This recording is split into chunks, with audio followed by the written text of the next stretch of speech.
আমরা আজকে পে স্কেলের যে বর্তমান অবস্থা চলছে সেটা নিয়ে আলোচনায় বসেছি। তা আমার সারা বাংলাদেশে ফেসবুক সোশ্যাল মিডিয়া খুললে দেখা যায় পে স্কেল হয়ে গেছে, আলহামদুলিল্লাহ মিষ্টি বিতরণ চলছে। কিন্তু আমার প্রশ্ন, আমার কত টাকা বেতন বাড়লো আমি কিন্তু কিছুই জানি না। আমার বেতন স্কেল কোথায় গিয়ে দাঁড়িয়ে এলো আমি কিছুই জানি না। আমি কি টাইম স্কেল সিলেকশন পেয়েছি তাও আমি জানি না। তাহলে আমি পে স্কেল কোথা থেকে পাইলাম? আসলে আমরা কেউ পে স্কেল পাইছি বলে মনে হয় না, এই জন্য আমি এত উচ্ছ্বসিত না। তবে এটা সত্য যে বর্তমান নির্বাচিত সরকার দায়িত্বভার গ্রহণ করার পর তাদের প্রথম বাজেট অধিবেশনে সেখানে তারা দৃঢ়তার সাথে প্রকাশ করেছেন যে তারা পে স্কেলটি বাস্তবায়ন করবেন এবং ধাপে ধাপে বাস্তবায়ন করবেন। যেহেতু বলেছেন যে পার্লামেন্টে দাঁড়িয়ে যেহেতু বলেছেন যে পে স্কেলটি বাস্তবায়ন করবেন, এই সমস্ত কারণে হয়তো আমরা বলতে পারি যে সরকারকে আমরা ধন্যবাদ জ্ঞাপন করতে পারি যে তারা সাহসী উদ্যোগ নিয়েছেন। তবে আমরা আনন্দ ফুর্তি করার মতো এরকম প্রেক্ষাপট কিন্তু এখনো তৈরি হয়নি। পে স্কেলে সরকার কি দিবে কি দেবে না সেটিকে আমার দেখার বিষয় আছে। আজকে আমরা আলহামদুলিল্লাহ বলছি, মিষ্টি বিতরণ করতেছি, কাল বাদে পরশু আবার পে স্কেল ঘোষণা দিল। সেই পে স্কেলে দেখা গেল, আপনারা জানেন যে পে স্কেলে কিন্তু একাধিক প্রস্তাবনা আসছে। পে কমিশন একটা সুপারিশ করেছে, আমাদের বর্তমান এনসিপি তারা একটা সুপারিশ করেছেন, জামাত ইসলামী তারাও একটা সুপারিশ করেছেন। অর্থাৎ পে স্কেল নিয়ে রাজনীতি চলতেছে। সর্বশেষ বর্তমান সরকার কোনটা ঘোষণা করেন সেটার পরবর্তীতে দেখা গেল যে সরকার এমন একটি পে স্কেল ঘোষণা করলো সেটা দেখে আবার পরে ইন্নালিল্লাহ পড়া শুরু হয়ে গেল। সুতরাং আমরা যারা নেতৃত্ব পর্যায়ে এখানে আছি, এই যে এখানে যারা বসা আছি, এগুলো সবাই প্রতিষ্ঠিত নেতৃত্ব। এখানে ভুইফোর কথা বলার সুযোগ নাই।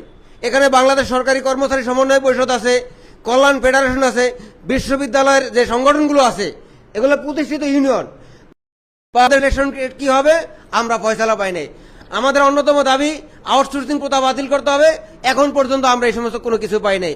পেনশনের রেশিও আজ থেকে সে 20 বছর 30 বছর আগে রেশিও দিয়ে এখনো চলছে, সেটার কি ফয়সালা হবে এটাও আমরা এখনো কিছু পাইনি। সুতরাং আমাদের শুধু পে স্কেলই না, পে স্কেলের সাথে অনেক কিছু জড়ানো আছে। সেই সমস্ত বিষয়ে সরকার থেকে এখন পর্যন্ত লিখিত আকারে কোনো ডকুমেন্ট আমরা এখনো পাই নাই। তাই আমার বক্তব্য হলো, যতক্ষণ পর্যন্ত না আমরা লিখিত আকারে গেজেট আকারে কোনো প্রতিবেদন হাতে না পাই এবং ততক্ষণ পর্যন্ত আমরা কিছু পেয়েছি এই মর্মে কোনো কিছু স্বীকার করার সুযোগ নাই। সুতরাং এমনও হতে পারে, বিগত সময় আমরা দেখেছি 15 সালের পে স্কেলে শুভঙ্করে ফাঁকি দেওয়া হয়েছিল, তখন ঢালাও করে প্রচার করা হয়েছিল সরকারি কর্মচারীদেরকে বেতন ডাবল করা হয়েছিল। অর্থাৎ 4100 কে 8250 টাকা করা হয়েছিল। সরকার একদিক দিয়ে দেখাচ্ছে ডাবল করছে, এটি যেমন মিথ্যা না, আবার ফিক্সেশন করার সময় দেখা গেছে একজনের বেতন বাড়ছে 200 টাকা। এরকম অসম্ভব কিছু না।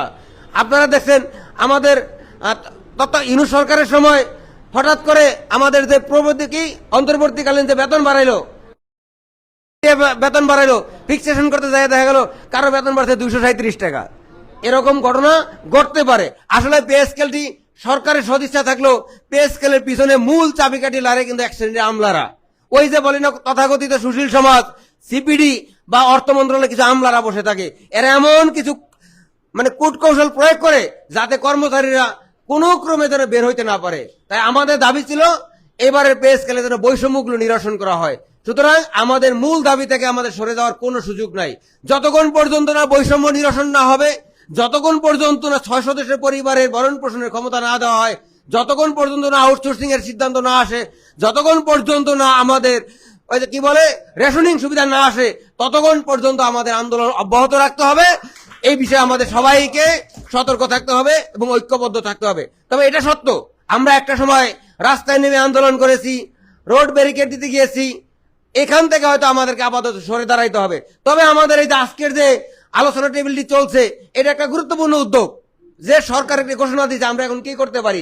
এরকম ধাপে ধাপে আলোচনাগুলো আমাদের চলতে হবে। এই জন্য আমাদের সিনিয়র নেতৃবৃন্দ আমি দৃষ্টি আকর্ষণ করব, কোনো কথার দিকে কান না থেকে এখন জাতীয় পত্রিকাগুলো কিন্তু দেখবেন বিউ ব্যবসা নেমে গেছে। আগের দিনে ইত্তেফাক পত্রিকা বা এমন কিছু প্রতিষ্ঠিত পত্রিকা ছিল, সবাই মনে করতো ওই পত্রিকাই মানে কি সরকারের নিউজ। এখন দেখতেছি বিউ ব্যবসার জন্য প্রতিষ্ঠিত পত্রিকাগুলো কিন্তু নিউজ করতেছে। সন্ধ্যার পরে পে স্কেলের গেজেট হবে, ইতিমধ্যে আমি দেখছি পে স্কেলের গেজেটের কাজ চলিতেছে, যে কোনো মুহূর্তে জারি হবে। অর্থাৎ সারা বাংলাদেশে সবাই বিউ ব্যবসায় নামছে। আপনারা যারা নেতৃত্ব দিচ্ছেন সামনে সারি, আপনাদের বিউ ব্যবসার সাথে জড়ানোর সুযোগ নাই। আপনাদের কথা মানে সরকারের কি বাস্তবায়ন করতে সেই কথাটি কিন্তু মাঠে যাচ্ছে। সুতরাং এখানে যারা বারবারই বলতেছি, এখানে গোল টেবিলে যারা বসা আছেন, আমি এক নজর তাকাই দিলে সবাই পেশাদার সংগঠক, এখানে কাউকে ছোট করে দেখার সুযোগ নাই। আমরা অনুরোধ করব আপনারা অবশ্যই আপনাদের বেসিক সংগঠন সবাইকে ঐক্যবদ্ধ রাখবেন, যে প্রয়োজন হলে আমরা আবার আন্দোলনে যেতে হবে। আরেকটা বিষয় বলবো, মাঠে একটি কথা বারবার চালাচালি চলছে, পে স্কেলের আন্দোলনের দাবিদার কারা। আসলে আমি একটা কথা বলতে চাচ্ছি, আমরা সংগঠন করি, পে স্কেলের দাবিদার সবাই, সকলে আন্দোলন করেছে, সুতরাং কাউকে ছোট করে দেখার সুযোগ নাই। সবচেয়ে বেশি কষ্ট করেছে যেই লোকটি ওই টেকনাফ থেকে তেঁতুলিয়ার লোকটা যখন ঢাকায় আন্দোলন করতে আসছে। আমি ঢাকা শহরে আছি, আজিমপুর থেকে এখানে আসছি, হাঁটি হাঁটি পা পা করে চলে আসছি, আমার সমস্যা হয়নি। একটা লোক ওই কক্সবাজার থেকে যখন ঢাকায় এসে মিছিল করেছে, তার 3 থেকে 4 হাজার টাকা খরচ করেছে। তারা জেলায় কর্মসূচি পালন করেছে, উপজেলায় কর্মসূচি পালন করেছে। সুতরাং বাংলাদেশে এবারের পে স্কেলের আন্দোলনে কাউকে ছোট করে দেখার সুযোগ নাই। সুতরাং সকলেই কষ্ট করেছে, আমরা সকলের চেষ্টায় একটি ফসল পেতে যাচ্ছি মর্মে আমাদের কাছে মনে হচ্ছে। সুতরাং আমার সর্বশেষ কথা থাকবো, আমরা ঐক্যবদ্ধ থাকবো, একটি ভালো মেসেজ নিয়ে, একটি ভালো গেজেট নিয়ে আমরা ঘরে ফিরবো, এদেশের 19 লক্ষ কর্মচারীর মুখে হাসি ফুটাবো, এই প্রত্যাশা ব্যক্ত করে এবং সিনিয়র নেতৃবৃন্দ যারা আছেন তাদের প্রতি আবারও আস্থা রেখে সকলে আস্থা রাখবেন, এই আশাবাদ ব্যক্ত করে সবাইকে ধন্যবাদ জানিয়ে জাতীয়তাবাদী দল বিএনপির সম্মানিত সুযোগ্য চেয়ারম্যান জনাব তারেক রহমান এবং অর্থমন্ত্রীকে 11 জুন 2026 তারিখে বাজেট অধিবেশনে আমাদের যে নতুন বেতন কাঠামো বাস্তবায়নের ঘোষণা করেছেন, এই জন্য তাদের প্রতি আমরা কৃতজ্ঞ।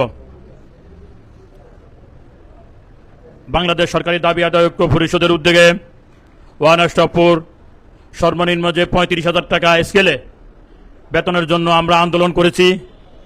আমরা সরকারের কাছে আমাদের অনুরোধ থাকবে, আপনারা যে বেতন কাঠামো ঘোষণা করেছেন তার গেজেট প্রকাশের আগে আপনারা পর্যালোচনা করে দেখেন বাংলাদেশের কর্মচারীরা কিভাবে তাদের জীবনযাপন করছেন।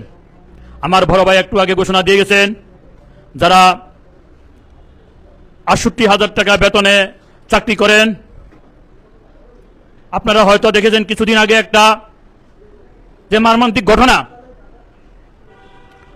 সারা বাংলাদেশ না সারা বিশ্বকে তারা মর্মাহত করেছেন। তাদের সুপ্রতিষ্ঠিত সন্তানেরা থাকা সত্ত্বেও মা মারা গেছে, 1 সপ্তাহ পরে যে খোঁজ হয়েছে মা মারা গেছে, অথচ একই বিল্ডিং এ থাকে তার সন্তান মায়ের খোঁজ নিতে পারে নাই। আমি সরকারের প্রতি আমার অনুরোধ থাকবে, আপনারা খোঁজ নিয়ে দেখেন, যারা নিম্ন আয়ের কর্মচারী তারা চাকরির পরে মা বাবাকে খাওয়ানোর জন্য তারা রিক্সা চালাচ্ছে, তারা হকারি করতেছে, তারা চায়ের দোকান করতেছে, তারা রাস্তার পাশে হাঁটি হাঁটি পানি বিক্রি করতেছেন, বই বিক্রি করতেছেন, জুতা বিক্রি করতেছেন। আপনারা খোঁজ নিয়ে দেখেন, বাংলাদেশের কোন 3য় 4র্থ শ্রেণীর কর্মচারীর মা না খেয়ে মরে না, সন্তানেরা কষ্ট করে মাকে আগে খাওয়াচ্ছেন।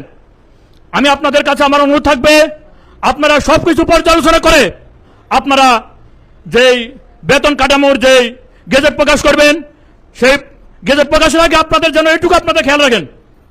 মাননীয় প্রধানমন্ত্রী, আপনার প্রতি আমাদের অনুরোধ থাকবে, আপনি আবশ্যিক নেত্রীর সন্তান, আপনি দেখেছেন আপনার মায়ের পাশে কিভাবে সরকারি কর্মচারীরা ছিল। আমরা দেখেছি, আমরা বিশ্ববিদ্যালয় থেকে আমরা আন্দোলন করেছি গত 17 বছর। বাংলাদেশ জাতীয়তাবাদী দলের যে কোনো প্রোগ্রাম হয়েছে সরকারি কর্মচারী হিসেবে আমরা কিন্তু গেছি, আমাদের কিন্তু না ছিল, তারপরও আমরা দলকে ভালোবাসি, এর জন্য আমরা গেছি। আপনার প্রতি আমাদের অনুরোধ থাকবে, আপনারা এগুলা পর্যালোচনা করে আপনাদের যে গেজেট প্রকাশ করবেন তার আগে আপনারা এটা পর্যালোচনা করে গেজেট ঘোষণা করবেন। গত 6 ফেব্রুয়ারি আমি দেখেছি কিছু সুবিধাবাদী কর্মচারী এবং মিডিয়ার লোক আমাদের মাহমুদুল হাসান ভাইয়ের উপর যে আক্রমণ করেছে, আমি যদি ওই দিন না থাকতাম, এটা আমার গর্বের কথা না, আমি যদি না থাকতাম ওই দিন মাহমুদুল হাসান ভাই কি হতো আল্লাহ জানে। আমরা চাই, আমরা সকলে মিলে, আমরা সরকারি কর্মচারীরা আমরা আপনাদের পাশে আছি, সরকারের পাশে আছি। আপনারা যে উদ্যোগ নিয়েছেন এর জন্য আপনাদের প্রতি আমি চিরকৃতজ্ঞ এবং ধন্যবাদ জানিয়ে আমার বক্তব্য